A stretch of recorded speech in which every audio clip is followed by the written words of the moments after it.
Bonjour chers serviteurs audacieux, bienvenue dans notre émission chrétienne intitulée Le Pain matinal, une émission du ministère Ta Seconde Chance. Je suis Dr Doriane et je vais nous conduire dans la rubrique Exhortation.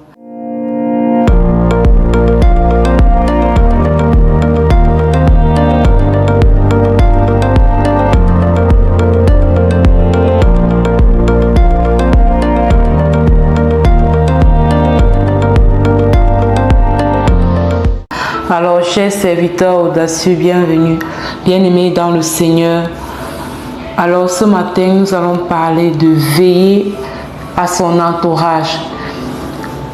La façon dont notre entourage influence notre quotidien, notre épanouissement, notre succès, notre réussite dans la vie, doit nous donner cette responsabilité de veiller à la qualité de notre entourage.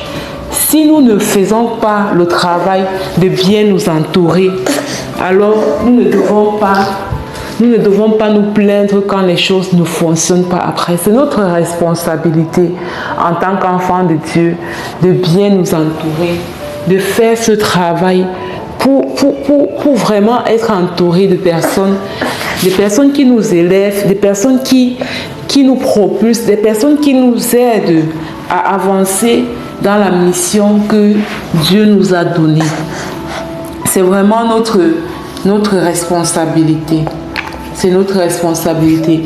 Donc, je vais lire un peu quelques versets du psaume 101 pour que nous puissions comprendre ça. Je lis le psaume 101 à partir du verset 3. Au milieu de ma maison, je ne mettrai rien de mauvais devant mes yeux. Je hais la conduite des pécheurs. Elle ne s'attachera point à moi. Le cœur pervers s'éloignera de moi. Je ne veux pas connaître le méchant. Celui qui calomnie en secret son prochain, je l'anéantirai.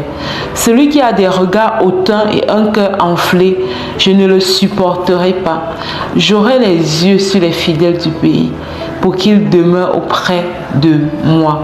Celui qui marche dans une voie intègre sera mon serviteur. Celui qui se livre à la fraude n'habitera pas dans ma maison. Celui qui dit des mensonges ne subsistera pas à ma présence. Chaque matin, j'anéantirai tous les méchants du pays, afin d'exterminer de la ville de l'Éternel tous ceux qui commettent l'iniquité. Selon le psaume 101, nous voyons clairement que le psalmiste, lui, il est clair et il est vraiment radical.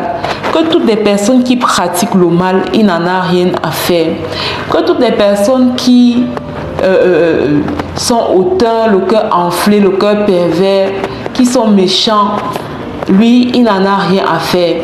Par contre, il valorise les yeux, il valorise les personnes intègres, il valorise les personnes fidèles, il valorise les personnes qui ont une voie droite. Et ce sont ces personnes-là que, en tant qu'enfant de Dieu, tu dois garder auprès de toi.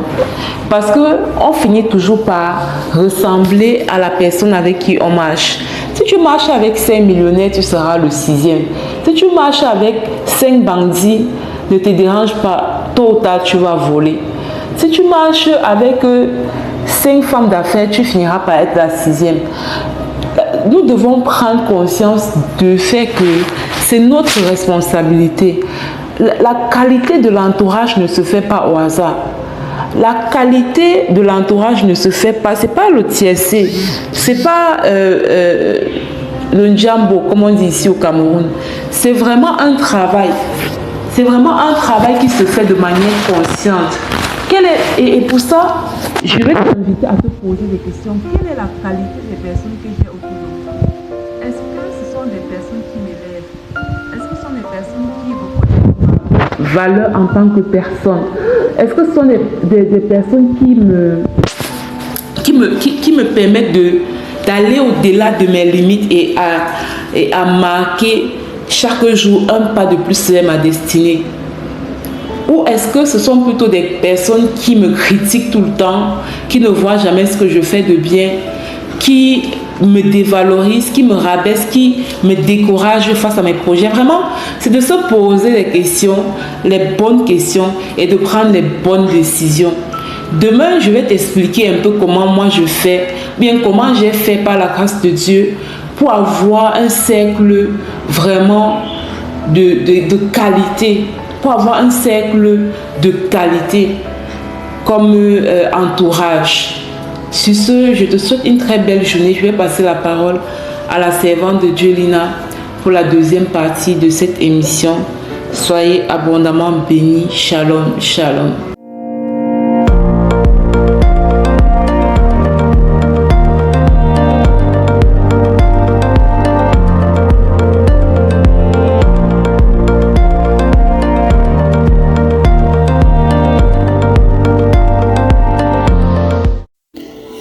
Bien-aimés dans le Seigneur, bienvenue dans cette deuxième partie de l'émission Le pain matinal du ministère Ta seconde chance. Nous sommes dans la rubrique Parole en mission.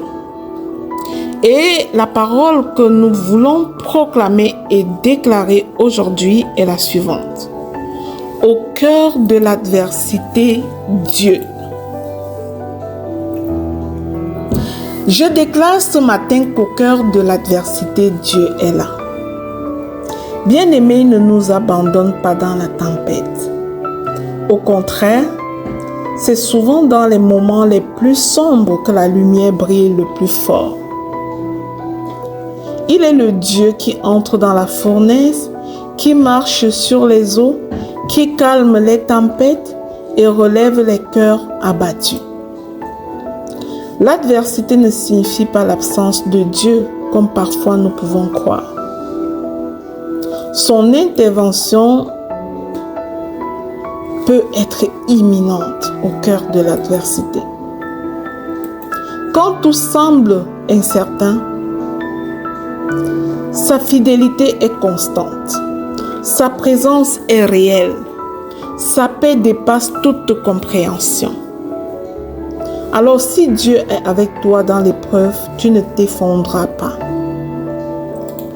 Tu ressortiras plus fort, plus sage, plus affermi.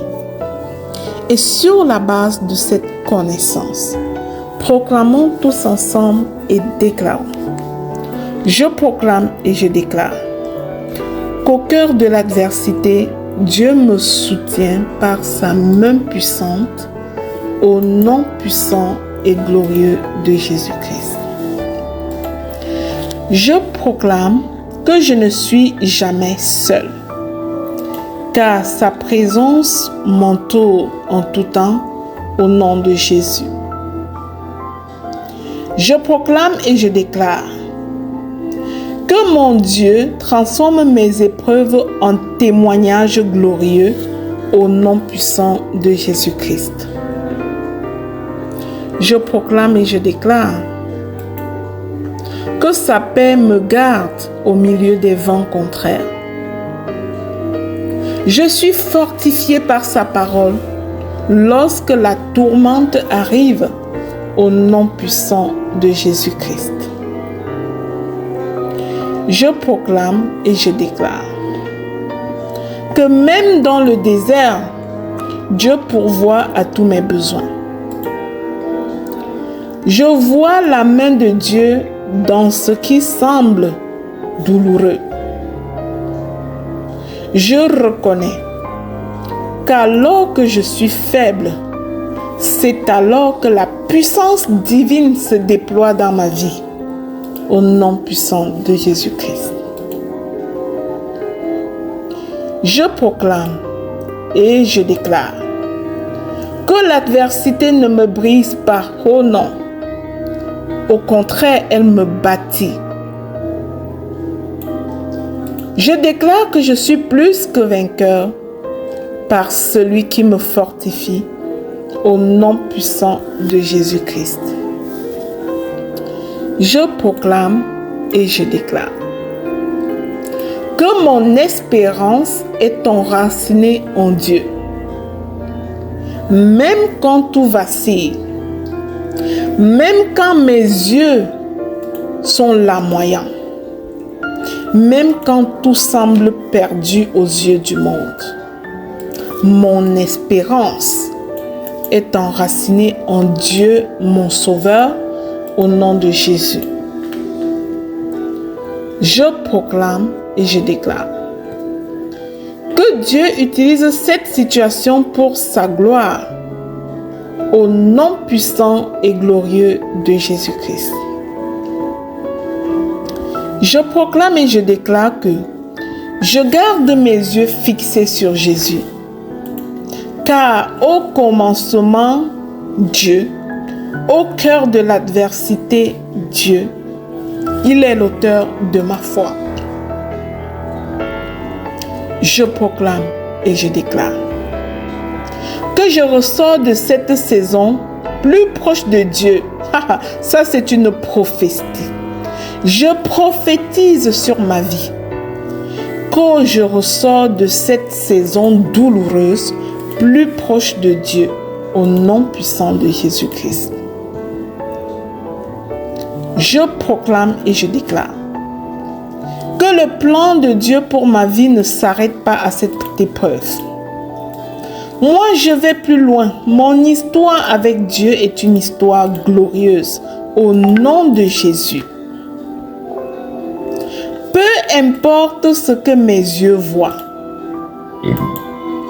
même dans le fond de la vallée, je sais que mon Dieu est fidèle et sa fidélité dure à toujours.